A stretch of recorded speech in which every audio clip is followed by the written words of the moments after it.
Hello, everyone. I see I got to turn my light on. Let me go do that.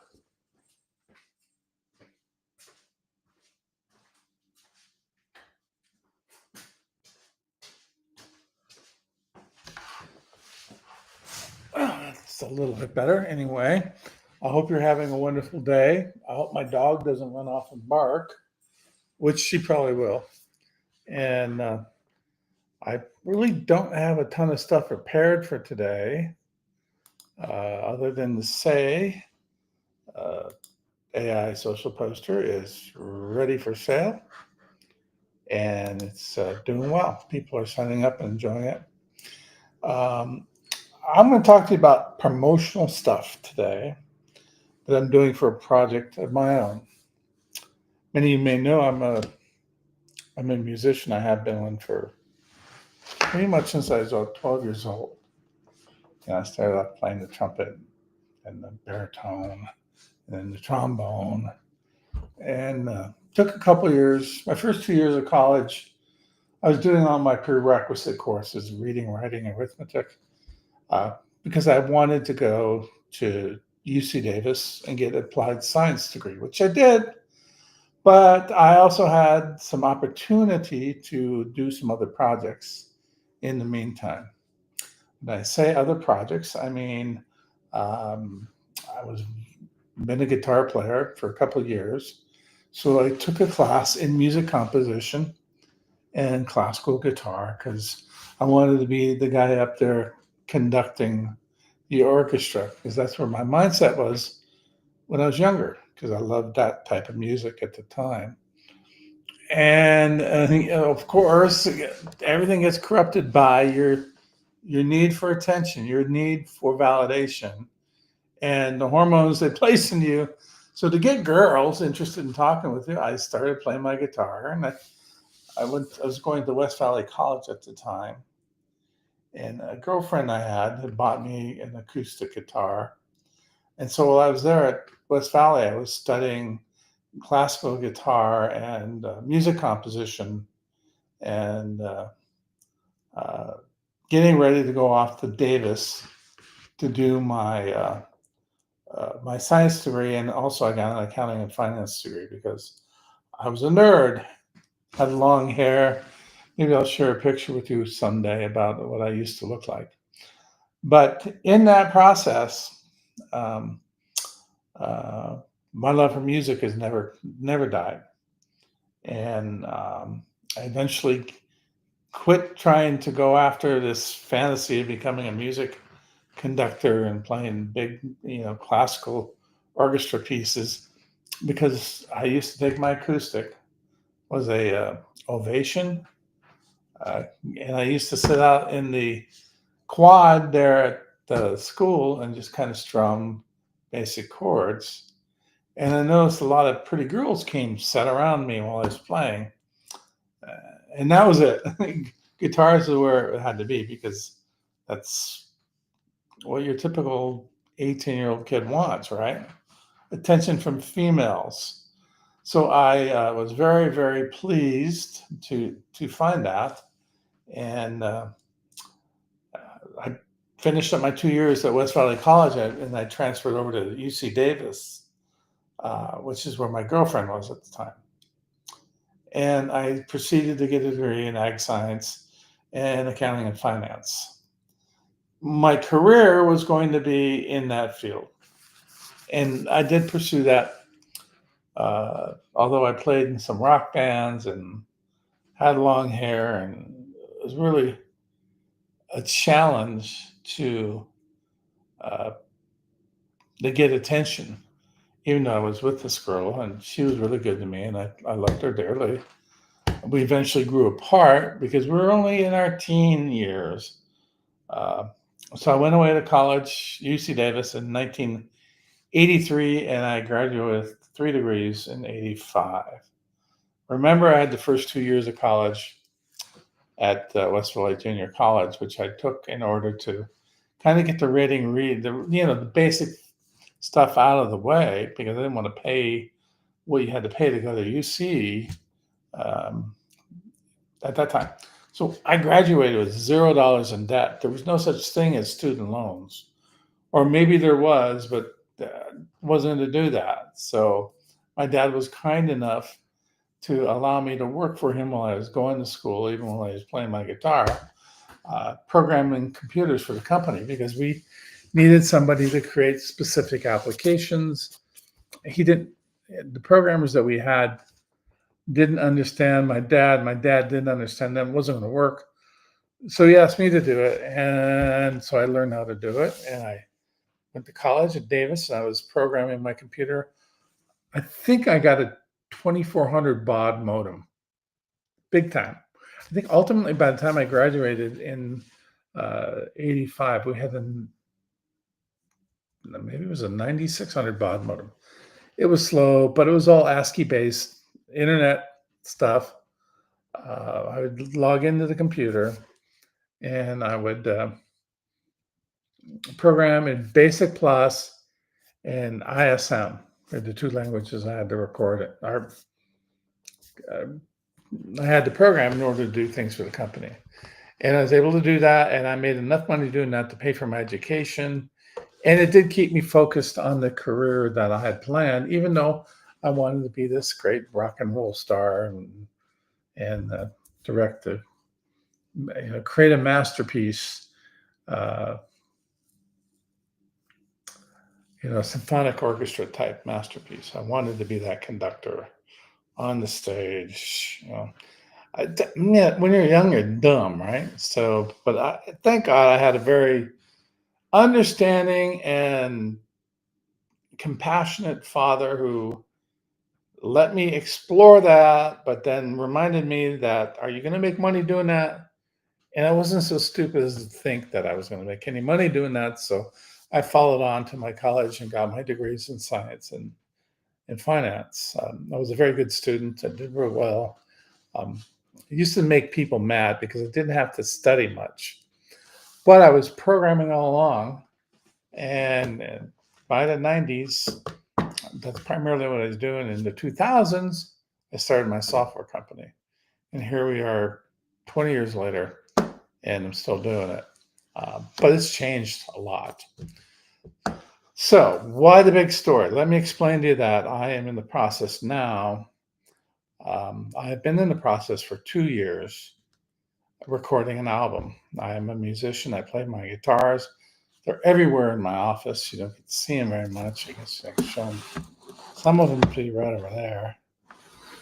There's a bunch over here. I don't want to break my computer, but it has always been that passion to play music, and so I continue to do so in my garage and places around the house where my wife wouldn't mind me doing it. And then ultimately, in 98, I think it was 97, 98, I decided to start a music company because it still was a passion inside of me. So I started 24-hour Guitar and Guitar Warehouse, and it was a music business. So we sold guitars. We were one of the first online retailers of musical instruments.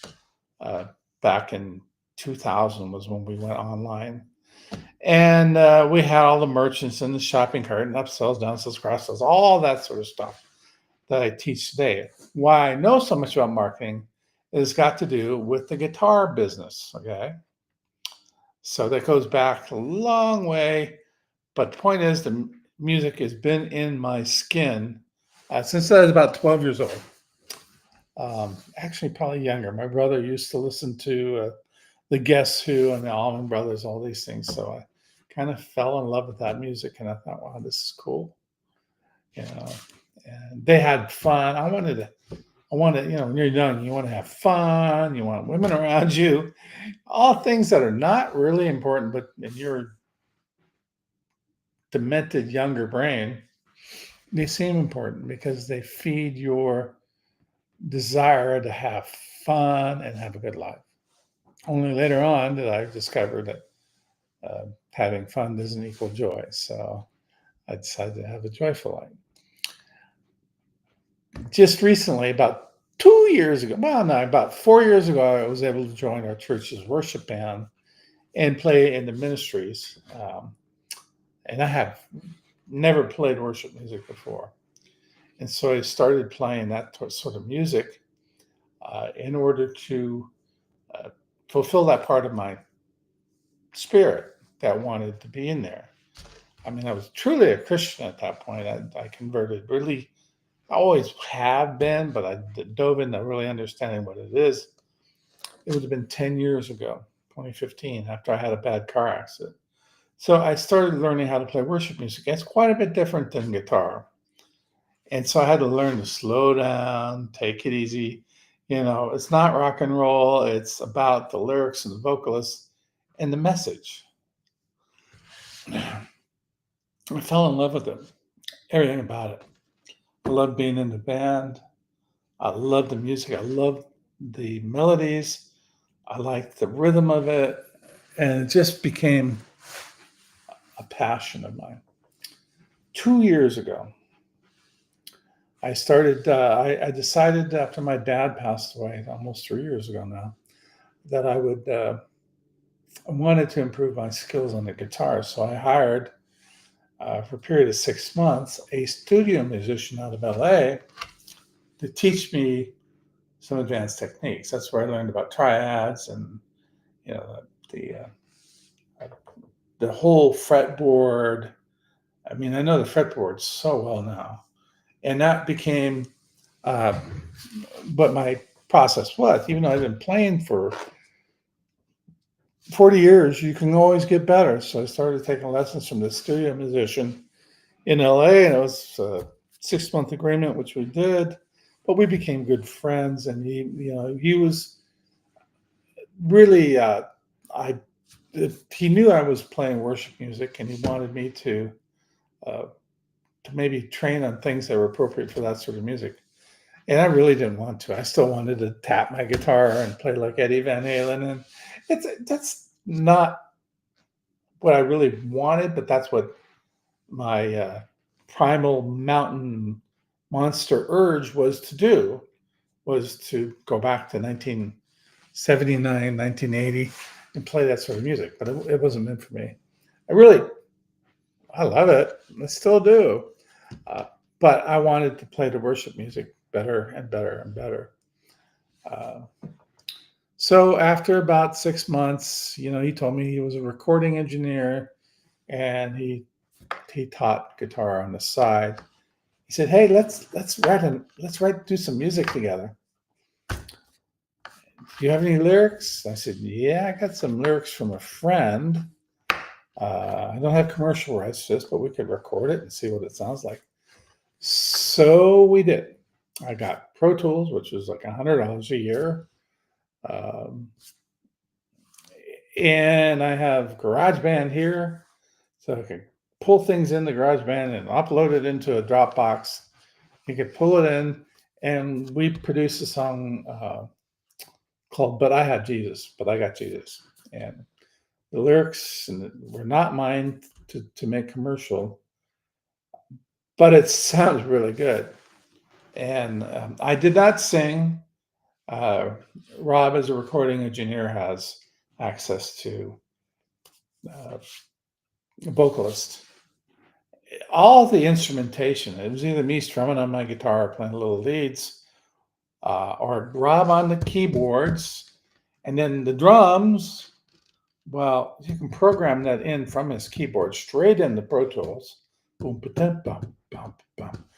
And the vocals, he had vocalists. I didn't. Well, I didn't have a way to record vocalists, and I wasn't sure if any of my music would be any good. But he did. So he actually produced that one song. And about halfway through it, I had to let him go as my guitar instructor because he was expensive and I just couldn't justify it any longer. Um, he said, "Bill, I still want to record an album with you." And I laughed. I said, "Huh, really?" He said, "You got more lyrics?" I said, I'd have to write them, and it would take some time to come up with them. So I started writing lyrics, and they were all inspired by the Bible. And um, came up with 9 songs. every one of them was really good. We wanted to have kind of a pop sensibility to it because it's worship music. Maybe we'll get picked up by a radio station, K-Love, I think. Or maybe it'll just be something we listen ourselves and go, yeah, I like what we did. It didn't really matter. And we produced it. I played the guitar, and it was not easy. 2 years back and forth. Each particular song took me a month to get the lyrics right. And then when we got the rhythm track and the basic music down, he'd have his vocalist, Jason, and his wife, Kristen, interpret the songs. And then you're like, you get a lot of feedback right then. When the vocalists sing, we really want to go here, and can we get the music to go there with us? That sort of thing. That it's not really a song until it's interpreted by a quality vocalist, which is not me, right? So we started doing that, and Rob had this couple who donated their time. Everyone's only getting paid based on royalties from this album that we created, and we started writing songs. So in 2 years, it came up with 9 songs, plus the one I can't use. It's a total of 10 songs that we produced. And we finally decided about 3 months ago that we're going to amalgamate it and turn it into an album. So now, effective yesterday, there's an album on Apple Music and let me see, it's on all the major streaming platforms except Spotify, but it will be there soon. And you can buy it on iTunes. You can stream it with Apple Music. It is 9 wonderful songs. So we don't have any support. We don't have any music.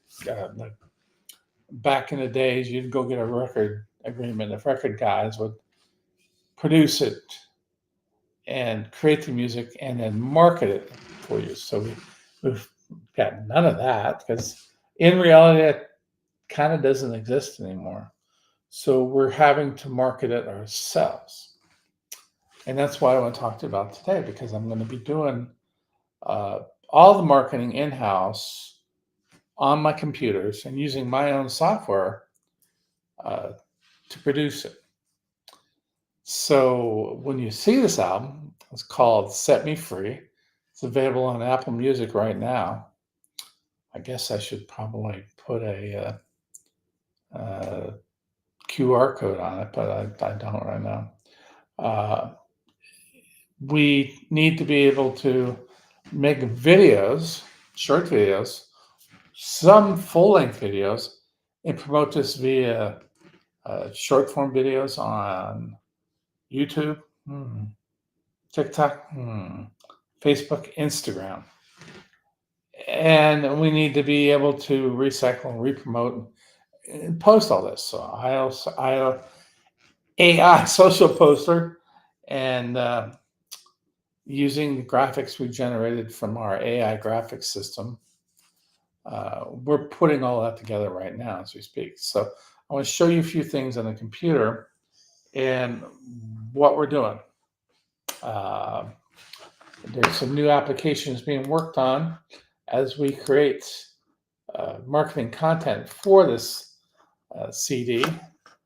We're going to obviously need some new tools, and we'll create it. What I'm going to do is just share my desktop, the entire screen. Okay. So I'm going to just hide this. There's my partners,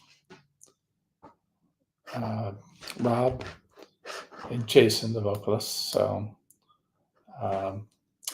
we need to create musical videos like this.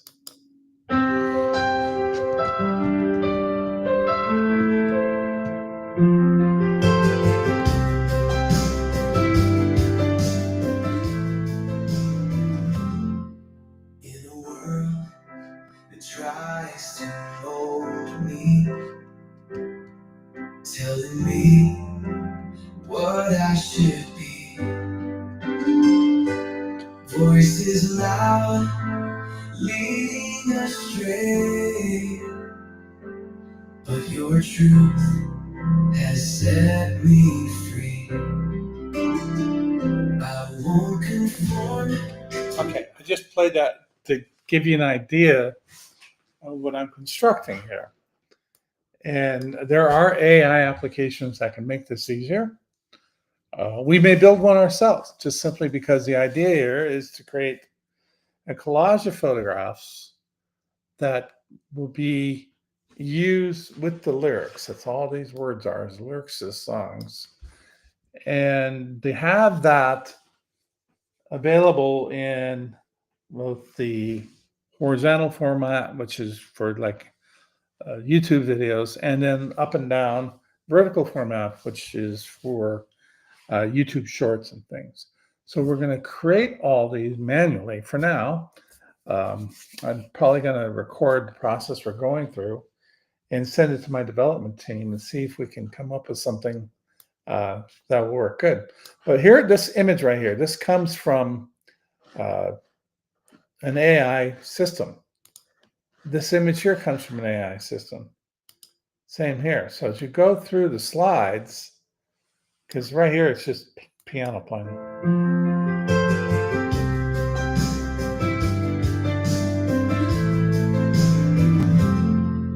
In a world Transition into where Jason starts singing, and it's just a transitional thing that I create. You can see the transition right here. Just a heart opening up, and there's some singing, and then we have these transitions like this. This is cool. has set me free. I won't conform to what this world may say. So I'm going to need to now go in there and paste in another block of words. So I'm just going to show you how that's done.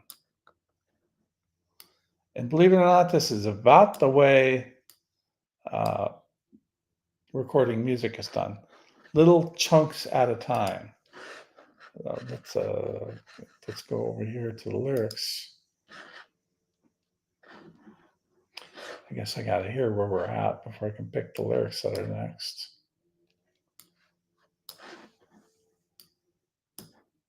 To what this world may say. In your life, I'll find another way.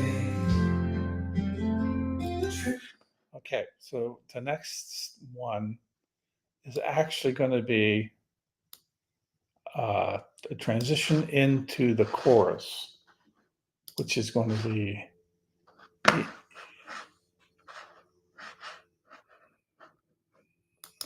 here, this part right here. So I'm going to take these words and I'm going to add them to the slide. And then I have to come up with, well, I guess I could just keep that going on for now. So you see, Your life, I'll find another way.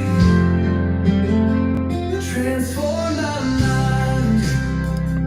no, I did not grab the right words. So let's fix that.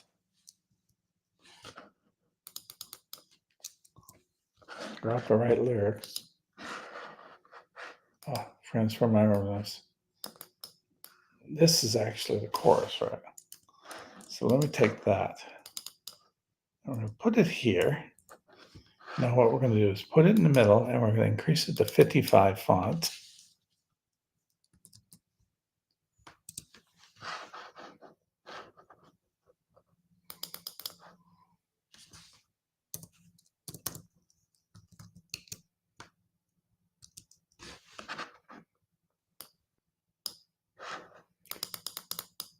Sometimes it can be very pesty. I'm using Camtasia to do all this.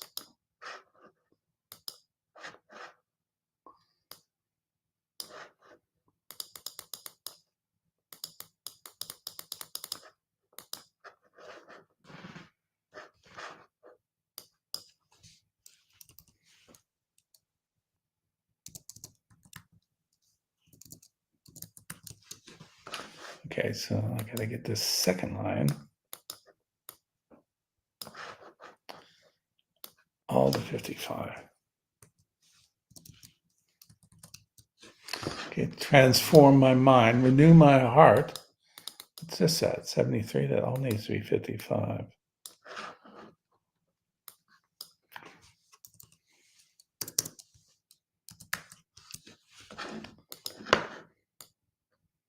And maybe we'll just center it. So now we have the video going. In your light, I'll find another way. Transform my mind. Do you see how the transition went? So literally, the way we recorded the music was a little bar at a time until we had what we wanted. We used a program called Pro Tools to do that. But now I'm going to take each individual song and create a lyric thing for it. I'm going to use my AI program to generate the graphics for it. So this graphic here, those are generated with AI. Then I just superimpose the lyrics over top of it. So what I'll do is I'll take and let's just stop this. I'll take the process I'm going through and painstakingly, like we did in recording, like 2 years of we need to redo this. I mean, Pro Tools makes it great because if you're like in the key E and the guy's got to sing it in the key of F, you just boop and it's done. You don't have to re-record the music; it adjusts it. If you got to increase the tempo, decrease the tempo, it does it for you. Drums, music, everything stays in key. So there's really, really wonderful ways of doing that didn't used to exist in the 80s when we recorded an album. A bunch of long-haired freaks would have microphones on their amps and they'd turn on the tape recorder. Oh yeah, we're cool. Ultimately we ended up recording each instrument separately and then mixing it, but it was completely it was like neon. It was basically like compared to today's technology, it was completely Neanderthal. That's what we were in the 80s. We were very, very Neanderthal. In the late 80s and the 90s, they started coming out with Pro Tools. And some of these producers, like the producer for the band Yes, their guitarist, I can't remember his name, not Steve Howe, but the other one. He was basically a recording engineer, and they would break every stanza up into a little block, and you could record it. Basically, you had to capture a perfect performance. Now, here's the thing that I tell people about recording. I only have to play that lead right one time. It doesn't even matter what it sounds like. So I do it all in my little, I have a Fender Deluxe Reverb. Great clean amp, no distortion, no feedback, nothing. Clean. I just record it right into my, I think it's a Shure SM97 or something like that. And it comes in here to Guitar Tools or GarageBand. And then I share it with the producer, Rob. And if he needs anything re-recorded, we just work on it until it's perfect. So you only need to record one bar of music correct at a time. And they feed it in there. If they go, well, I want more distortion, they take a patch, pop it over that. It's all AI stuff. And it changes the texture or the mood of the music accordingly. We had two vocalists we worked with, a husband and wife. We're all Christians. So we all did this work for free, and we're splitting the royalties, which you can't believe how little people make doing this. They get paid by the hour for recording. Normally, They did this out of the kindness of their heart with me. But we're going to use all the AI techniques, all the marketing techniques I share with you every week. So we're going to create little videos. We're going to break them into every different size format we need to, and they're going to be promoted in artist accounts throughout the internet. So it's going to be probably under William McRae at YouTube, Netscape, or not Netscape, Instagram, and every other social media site you ever want. There'll be a bunch of little pictures, or maybe like you can see that song playing that I demoed for you. I did that on purpose so you can see that AI kind of comes in as a tool. Okay. It couldn't write those words. That's writing the lyrics is a whole nother thing. Now you can sit there and use Word, and we'll help correct your spelling errors and vocabulary and stuff using Grammarly. So there's a little AI in that, and if you want to, you could take it out to ChatGPT. I didn't, but if you wanted to, you could say, "Hey, any recommendations?" and it will. Well, I actually tested it, and it will come back with or without recommendations. If you say, I'm trying to make this into a worship music in a key of E minor at 56 beats a minute, here are the lyrics. What are your recommendations? And it'll come back and make recommendations to you.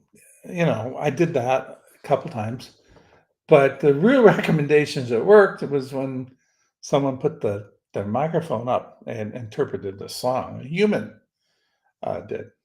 But there are AI voice patches, and there's a lot of things. So when you're looking at recording software, and they use more advanced things than Pro Tools, but Pro Tools is what we used. There's a lot that you can do. Like I say, if it's recorded in the key of G at 55 beats a minute, and the vocalist wants to do it in the key of B at 60 beats per minute, we just bink, bink, and the music adjusts accordingly. It's really magical. And it opens up the possibilities of making good music, because there have been vocal interpretations of the lyrics I write that are quite a bit different than the original version that I created. And because I can't sing, I actually recorded some of the lyrics just for Rob, and he's an English fellow in LA, and he's like, "Oh God, Bill, there's not enough auto-tune in the world to correct your singing." I'm like, "Yeah, I know, it's not one of my skill sets, but we can create the music, and I can tell it's good, and we can sequence it together." So it's a system. And this is an important part of what I'm trying to get across is, A, it was completely okay for me to take 2 years to record that album. That I don't depend on it for my financial well-being. It'd be nice if I made some money on it, but I suppose we'll make a little bit. But you know how much the royalties are on streamed tunes? Every song, if you stream it on iTunes, I make a penny every time you stream it. So go stream it 100 times, and I'll make $1. And then I got to share that with my producer. So we've already signed the contract, the royalty agreements, and we have a distribution company which overlooks all royalty payments, and they are done once a month. It's all digitally done. You can see how many times your song was streamed. You can see how many half pennies you're getting paid, and you know, if you make a few $100, cool. It's extra money, I guess. That's not the motivation for doing the music, but it's there. You can do these things. How did I get into software? Dad wanted me to do some. He got frustrated at the computer at McAuliffe while I was going to college at playing my guitar and stuff. And he said, "Make that work." That's literally what he said. He brought me in his office. He's mad. He's not mad at me. He's just mad. He goes, "Make that damn thing work." And I did. I did it by asking questions and reading Byte magazine and becoming friends with people who were programmers who were willing to give me some hints, and by reading a lot of manuals and by just digging in and doing the work. That's how I learned how to program. And I learned I hated it. So that's why I met Jayden, who's now the CTO of my company. So he oversees all the product development. And 2 years ago, he comes and says, "We got to get away from doing PHP. We need to start developing Word application or a cloud application." I said, "Why?" He said, "Well, that's the future. Why should we develop things on the past?" I said, "Well, I have this idea. It's called AI Social Poster. It's a cloud application." And about 6 months later, I start realizing I can write plugins myself using ChatGPT and the right prompts. So I don't really need to pay a programmer to write applications anymore. Some of the more complex things like massive passive AI that needed to be written by someone other than me, just because it is a complicated piece of software, and we're dealing with OpenAI app integration. Same thing with AI Social Poster. That's a cloud application. It uses PHP, but it's all done on the cloud. And there's just certain applications that work better on the cloud because of streaming, and there's certain things you can do with the hosting that you can't do unless you use something like Liquid Web or HostGator, that you can do on our cloud solution, which is our cloud solution is basically a version of WordPress.com. So we're able to take advantage of things, most of all the speed um, and the security. And the security is really important. So we decided that we were going to switch uh, to cloud applications, which we've fully committed to. And now I realize, well, he wanted to make sure he kept his job. Therefore, he recommended that. No, I'm not that cynical. He was right. We needed to go that way, and I'm glad we did, because now we have something you can't steal. Now, when you're selling plugins, what I used to have happen, because I've been doing this for 17 years now, I would come out with a plugin that did really well on ClickBank or some affiliate network, and we would make a lot of money. And then people would be stealing the sales page, pretending they're me, uh, selling the product with my sales letter, my face, on a different domain name, collecting the money, but not delivering any product. And then when people ask for support, they went to my support desk, and my support people were like, I had 12 at the time. They're like, "This guy never bought it from us, but he swears he bought it." And I finally figured out they were pirates. They weren't even stealing the software and republishing it or giving it away. They were selling my product without any product, using my name and my sales letter and all that crap. It was out and out fraud. So I finally got all that shut down, and we avoid all that sort of crap with what we're doing now with the cloud hosting stuff.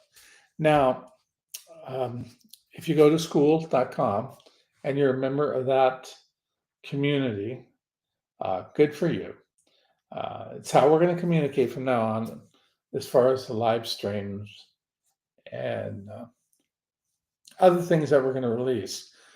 There is some free software produced there. There's another piece of software I'm thinking about making available to y'all, but it's a little black hatish. I I used to be called the Black Hat Cat in 2007. So we did a lot of things to make money then that now I wouldn't do. But back then I'm like, hey, yeah, who cares? All that black hat stuff for hacking and getting millions of views from Google and all that. We would get something going really well, and 2 weeks later it wasn't working longer because they would figure out how we were gaming the system. But it was fun. I was in my 40s and we were making millions of dollars per year on that stuff. And so we just kept doing it until we couldn't anymore. So I have some little pieces of software that were never banned or never put down, but they are a little black hattish, just a little bit. So I might make them available to people to use with their own, as long as they understand that what they're doing, it might make certain affiliate networks upset. So you wouldn't want to use it with something like Amazon or Commission Junction, but you could use it with ClickBank and you can use it with other individual affiliate programs, as long as you know how to produce traffic, right? And traffic, everyone thinks it's so hard to get traffic. No, you produce AI content with massive passive AI. You syndicate it using Metricool, and you start getting views. That's just a matter of getting a cookie on those computers. So if they buy something, you get credit, and it works. I used to do this with pay-per-view traffic. Someone told me, how do you make money with pay-per-view traffic? Oh, it's really easy. You cookie stuff. And then everybody I told that to started the cookie stuff. And so here's the thing, cookie stuffing works if you are, getting 10 million views to a web page with a cookie on it. Some of those are sooner or later going to have to go shopping at Amazon. I'm telling you right now, don't do that with Amazon. These guys are making a bunch of money, driving a lot of traffic, getting cookies put on for Amazon. And the Amazon cookies are good for I think it's like 48 hours. It's a very short period of time. And they were getting $600-700 of commission a month. They were thrilled with it. I got banned by Amazon doing that. I was making a lot. And I understand. What happens if you cookie stuff is you're corrupting the data for the affiliate network. So if you typically get one sale for every 100 page views, and suddenly get 1,000 page views for one sale, which is what cookie stuffing is like, they're going to notice it very easily. So they find out, and you quickly become a bad guy, and you have to quit doing it. I haven't done it since the last time I did it was in 2010. But I have a piece of software that kind of does that, but it only works with affiliate networks like ClickBank. So I might offer this stuff available for you. Yeah, I have already offered you and it's already up there on School, the application that puts the line of advertising below your title and above your text. There's a little blue box, and that's an insanely effective tool. Right now, I'm promoting AI Social Poster. We're getting 600-700 page views a day coming to that sites from our other sites. The conversion rate's not fantastic. Doesn't have to be. I'm not paying for the traffic. It's just coming because I have this syndication network created, and I'm using Metritool to get people in the door. I just got a message up here from someone who just bought software. So it does work. And we get sales every single day on all of our products, partly from my email marketing campaign, which is ongoing, leads coming in. We take them in and then we segment and we promote what the segment wants. A lot of leads, leads to a lot of orders, but it's bulk email, so you got to kind of get it down to what people are interested in before you see any conversions. And that's the big thing that most marketers don't do. They don't do uh, any syndicate, any segmentation of their list where they absolutely should be. So I will share with you the sort of results we're getting from our album marketing, as you're going to see kind of a real world example of how all these things we talk about work. That's why I wanted to share that with you today. Um, Technically, I can't show you the insides of my royalty account, but I can tell you, we're starting to get a couple hundred views a day or a couple thousand or whatever, and I can do that. And the name of the album called "Set Me Free," William J. McRae. It's Apple Music, iTunes. I think it's now also on YouTube Music, and it's supposed to be up on Amazon Music. So you'll be able to look at Alexa and say, "Alexa, play Set Me Free by William McRae," and it'll do it. I tested that earlier and it didn't do it. It says that it's being finalized. So, and that's the trickiest thing about the music is distribution and royalty agreements. We signed all those agreements yesterday. So go search for the album. Here, let me give you a link.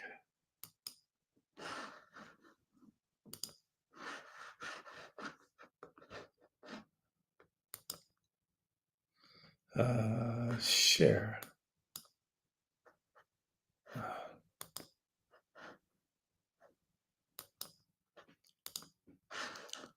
Okay. I guess I can't really share it here, can I? I can receive your questions. Notes. Chat. Well, I'm going to put this in chat. So if you're listening, watching, you can go in there and click on that, and it will display. So I appreciate it. I'm excited about what I'm doing with my music. So I wanted to share, okay, I got all this marketing knowledge. How do I sell albums or views, which is what you sell them? So I'm going to apply everything I know, and I talk to you about it every week so that you can see how it works, what the results are. You guys have a great week. We'll talk to you next week. Take care.